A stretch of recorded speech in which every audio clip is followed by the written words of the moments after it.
Earth's fleet, infected by a sinister alien presence, shocked the smug Galactic Council to its rotten core. Captain James Wright stood on the bridge of the ESS Harbinger, hands clenched, as he stared out at the massive Brunali war fleet amassing near Earth. He had fought his share of battles over the years, but this show of force made his blood run cold. Something wasn't right. A month ago, Earth and the Brunali signed a historic trade deal. Now they wanted surrender or annihilation. It made no damn sense. "Sir, incoming transmission from Earthcom," Lieutenant Chen called out, her voice taut. It's an ultimatum from the Brunali. Surrender or be destroyed." James slammed a fist on the console, teeth bared. Like hell he would roll over. But Earth's fleet was scattered and outgunned. A frontal assault would be suicide. They needed intel, and fast. Good thing the Harbinger had that fancy new stealth drive, courtesy of some captured alien tech. Time to see if the thing actually worked. "Chen, power up the stealth drive," James ordered. "We're going to slip past that blockade and get some answers, straight from the Galactic Council." As the bridge lights dimmed and a deep hum filled the air, James watched the Harbinger vanish from sensors. If this stealth drive failed, if they couldn't find out what the hell was going on, Earth was finished. This was their only shot. James had no idea that sickly tendrils of green energy were already snaking out from the drive, spreading through his ship like a cancer. And he was about to bring that cancer right to the heart of the galaxy itself. The Harbinger slipped through the void, its sleek hull rendered invisible by the alien stealth drive. James watched as the massive space station housing the Galactic Council grew larger on the view screen. "Take us in slow, Chen. Dock us at that maintenance port, Delta 6. Let's not announce our arrival." The Harbinger shuddered as it locked into the empty berth with a muffled clang. James turned to his first officer. "Maxwell, the ship is yours. If you don't hear from me in an hour, get the hell out of here and warn Earth." Maxwell nodded grimly. James and Sergeant Riker moved through the airlock, weapons drawn. The station's corridors stretched out before them, devoid of life. The only sound was the drone of distant machinery and their own footfalls on the metal deck. "Where the hell is everyone?" Riker muttered. James accessed a nearby terminal, his fingers flying over the interface. "Emergency session in the Grand Chamber. The whole damn council is there." Suddenly an otherworldly shriek tore through the air, coming from deep within the station's bowels. James and Riker froze, pulses pounding in their ears. They advanced slowly, hugging the walls, weapons trained ahead. Rounding a junction, a scene out of a horror vid greeted them. A Brunali councillor crouched over the ravaged corpse of another alien, its maw dripping with oily black fluid. The thing's head snapped up, eyes milky and dead. "Fuck me," Riker breathed. The creature launched itself at them, moving faster than anything that size had a right to. They opened fire, plasma bolts stitching its chest, but it kept coming. It slammed into James, bearing him to the ground, fetid breath washing over his face. He jammed his sidearm under its chin and pulled the trigger, painting the ceiling with chunks of bone and grey matter. Riker helped him up, face pale. James took a shaky breath. "The Grand Chamber, move." As they navigated the twisting passages, the station descended into madness. Screams and howls echoed from all around, the wet sounds of tearing flesh and cracking bones. They reached the Grand Chamber, a massive set of ornate doors sealed tight. James pounded on the unyielding metal. "Open up. This is Captain James Wright of the ESS Harbinger." The doors parted slightly, just enough for them to squeeze inside. James found himself staring down the barrels of a dozen alien weapons. "Don't shoot, we're here to help." A tall, regal Brunali in tattered robes stepped forward, hand held up. "Hold your fire," he commanded. "I am Ambassador Talon. You're human? How did you get here?" James lowered his own weapon slowly. "We have our ways. What the hell is going on? Why did your fleet threaten Earth?" Talon's shoulders slumped. He looked haggard, defeated. It was not the will of the Brunali people, but the mad designs of a rogue faction. Extremists who found something they should not have.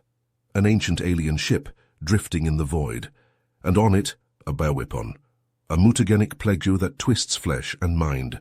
They thought to use it to wage a war of extermination, to purify the galaxy. James dragged a hand over his face. This was insane. There has to be a way to stop this. Talon met his gaze. Perhaps. The Harbinger has advanced medical facilities, yes? I believe I can synthesize an antidote, a counteragent. But I would need samples from those infected but not yet turned. Their antibodies may hold the key. James nodded. All right, we get you to my ship, you do your thing. Let's move people before... A thunderous impact shook the room. The doors buckled, dents forming in the thick metal. Riker grabbed James's arm. Sir, we need to go now. They ran, retracing their steps through the gore-splattered halls. The shrieks and howls grew louder, the sound of claws on metal drawing closer. They were almost to the airlock when Riker stumbled, crying out in pain. James turned, eyes widening in horror. Riker held his forearm, a vicious bite mark oozing blood. But it was the spiderweb of black veins spreading from the wound that turned James's guts to ice. James dragged Riker onto the Harbinger, the sergeant's body convulsing, black bile frothing from his lips. Talon, get to the medbay now. We need that cure yesterday, James barked into his comm. As the ship undocked from the Nightmare Station, James raced to the bridge, shouting orders. Chen, set course for Earth Maxburn, and someone get me a status report on the crew. Riker was rushed into quarantine, secured to a bed with heavy restraints as Talon drew blood samples. But James couldn't shake the dread pooling in his gut. Too many of his people were looking pale, moving sluggishly, coughing. Suddenly alarms screeched through the ship. Sir, Chen yelled, the Brunelli fleet, they've spotted us, they're closing fast. What, how? James slammed his fist on the console. Engage the stealth drive. But there was only an ominous clicking from the engines, no hum of power. Sir, the drive, it's not responding. James felt his blood turn to ice. He sprinted down to the engine room, Talon on his heels. As the door hissed open, they stumbled back in horror. The stealth drive was engulfed in pulsing, sickly green tendrils, the air thick with a cloying stench. Talon's face drained of color. By the stars, to the bioweapon, it's not just from the ship, it is the ship. James stared at him. What are you talking about? The derelict the Brunali found, it must have been some kind of ancient microbic life form, sentient, parasitic. It infected them, consumed them from the inside. And now it's doing the same to your ship. A scream tore through the corridors, followed by a wet, tearing sound. James and Talon sprinted to the medbay, but it was too late. Riker's quarantine chamber lay shattered, trails of black ichor smeared towards the vents. The comm system crackled with the distorted mockery of Riker's voice. Join us, Captain. Join the Unity. It's beautiful.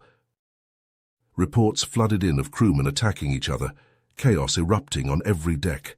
James grabbed Talon. Keep working on that cure. I'll try to hold the ship together. We have to stop this thing before it reaches Earth. James herded the few remaining uninfected crew members into the Harbinger's engineering section. Hurriedly, they barricaded the bulkhead doors with whatever they could find, supply crates, metal beams, welding equipment. James punched commands into a console, desperate to regain control of the ship's systems. His fingers flew over the interface, inputting override codes, but the system remained unresponsive, the screens flickering with sickly green static. A cold sweat trickled down his spine as he pulled up the security camera feeds. One by one, images of horror filled the screens. The infected crew, their flesh distorted and oozing, hunted through the corridors. They dragged the unaffected from their hiding spots, pinning them down as tendrils of black ichor forced its way down their throats. Within moments the newly infected rose, their eyes milky and dead, to join the hunt. James's comm crackled to life. Captain, it's Talon. I've done it. I've synthesized a cure, but I need a way to distribute it through the ship's life support systems. Hope surged in James's chest, but it was short-lived. He pulled up the schematics, tracing the path from engineering to the environmental controls. His heart sank. Talon, the only way to do that is from the bridge. We'd have to fight our way through the heart of the infected to get there. There was a pause. Then Talon's voice, grim but determined. Then that's what we'll have to do. It's our only chance. James turned to his men, their faces etched with fear and exhaustion. He met each of their eyes in turn. Listen up. Ambassador Talon has a cure, but we have to get it into the environmental systems, and the only way to do that is through the bridge. It won't be easy. Hell, it'll be a goddamn nightmare. But we're the only thing standing between this plague and Earth, between this plague and the whole damn galaxy. So we're going to fight and keep fighting until we can't fight anymore. Understood? A chorus of "Yes, sir" echoed through the room, the men standing a little straighter, a flicker of hope in their eyes. They armed themselves with whatever they could find. Plasma torches, industrial lasers, heavy wrenches. Ammunition was scarce, so they would have to make every shot count. With a deep breath, James hit the release on the bulkhead doors. They moved out into the corridor, sealing the bulkheads behind them as they advanced. The ship was eerily quiet, the only sounds the hum of the engines and their own footsteps. It didn't last. A scream tore through the air as an infected crewman lunged from the shadows. James put it down with a blast to the head, but more were coming, drawn by the noise. They fought their way forward, meter by blood-soaked meter. Each encounter was brutal and desperate, the infected crashing against them like waves. They held the line, but at a terrible cost.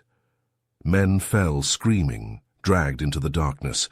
Some, seeing the fate that awaited them, turned their weapons on themselves. By the time they reached the bridge, only a handful remained. James hit the door controls, praying the bridge had been spared. It hadn't. The room was dark, the consoles smashed, the screens shattered. Infected corpses littered the floor, the walls smeared with ichor. Suddenly the comm system crackled. "Captain James, is that you?" Relief flooded through James. He'd know that voice anywhere. "Maxwell, Christ, it's good to hear your voice. Where are you?" "I'm in the secondary command center. I've been using the emergency systems to keep the infected at bay. Listen, we can still distribute the cure from here, but we have to hurry." James felt a weight lift from his shoulders. Maybe they could still do this. Maybe they could still save the ship, save Earth. But then Maxwell spoke again, his voice strained. "James, there's something you need to know. During the initial outbreak, I was bitten." James' blood ran cold. "What?" "I've been fighting it, holding it back through sheer force of will, but I can feel it, James. I'm losing control." "Maxwell, listen to me. We can beat this. Just hold on a little longer. We'll get the cure to you." "No," Maxwell's voice was desperate, pleading. "It's too late for me, but it's not too late for Earth. James, you have to destroy the Harbinger, overload the reactor core." "What? No, we can still do this. We can still save the ship." "Damn it, James, listen to me." Maxwell was shouting now, his voice cracking. "Earth is too close. If even a single spore of this thing reaches the surface, you have to destroy the ship before it's too late." James shook his head, tears stinging his eyes. "Maxwell, I can't just give up on you, on the crew." "You have to. Please, James, it's the only way." Maxwell's voice softened, a note of grim finality in his words. "It's been an honor serving with you, Captain." Before James could respond, an agonized scream tore through the comlink. He heard the wet, tearing sounds of flesh, the crack of bones. Then silence. A moment later, the self-destruct alarm began to blare, the harsh klaxons echoing through the halls. James and his men could only stand in stunned silence as the countdown began, the seconds ticking away like a dying heartbeat. Alarms blared through the Harbinger's corridors, the harsh sound of impending doom. James and Talon sprinted for the escape pods, their lungs burning, legs pumping. Behind them, the inhuman shrieks of the infected grew louder, the thud of their footsteps drawing closer. They rounded a corner, and the pod bay doors came into view, a glimmer of hope amidst the nightmare. But between them and salvation, a knot of infected crew blocked the way, their flesh pulsing with sickly green veins, eyes milky and dead. James didn't hesitate. He charged forward, a plasma cutter in one hand, a wrench in the other. He swung the wrench in a vicious arc, caving in the skull of the nearest monstrosity. Viscous ichor sprayed across his face as he kicked the twitching body aside. Talon was right behind him, wielding a laser scalpel with deadly precision. He sliced through necks and limbs, his movements fluid and quick. Together they carved a path of carnage, the floor slick with oily black blood. They reached the pod bay just as the ship's AI announced the final countdown. 2 minutes to reactor overload. James punched the door controls, his heart pounding. The doors slid open with agonizing slowness. He turned to Talon, ready to push the ambassador inside, but Talon hesitated. "James!" Talon's voice was strained, his face pale. "During the fight, I was bitten." He held up his forearm, the sleeve of his robe torn away. An ugly wound marred his blue skin, the veins around it pulsing black. James' stomach dropped. "No, Talon, we can still—" Talon shook his head. "I've been using my knowledge of Brunali physiology to fight it, but I'm losing control. I can feel it, James, the hunger, the rage." He reached into his robe and pulled out a small data drive, pressing it into James's hand. "My research on the bioweapon, the cure. It's all here. Take it. Use it. Save the others." 1 minute to reactor overload, the AI droned. James gripped the data drive, his eyes stinging. "Talon, I can't just leave you." "You must." Talon stepped back away from the pods. "I won't risk bringing this contagion to Earth or any other world." He smiled then, a sad, final thing. "It's been an honor, James Wright." Before James could stop him, Talon slammed his fist on the pod bay controls. The doors hissed shut, sealing him inside with the ship, with the nightmare. "Talon?" James pounded on the unyielding metal, his voice cracking. Through the small viewport he could see Talon doubling over, his body convulsing as the infection consumed him. Black ichor leaked from his eyes, his mouth, as he looked up at James one last time. Then the transformation took hold, and the creature that had been Talon threw itself at the viewport, its jaws snapping, claws scrabbling at the reinforced glass. 30 seconds to reactor overload. With a final agonized look, James tore himself away. He stumbled into the nearest pod, strapping himself in with shaking hands.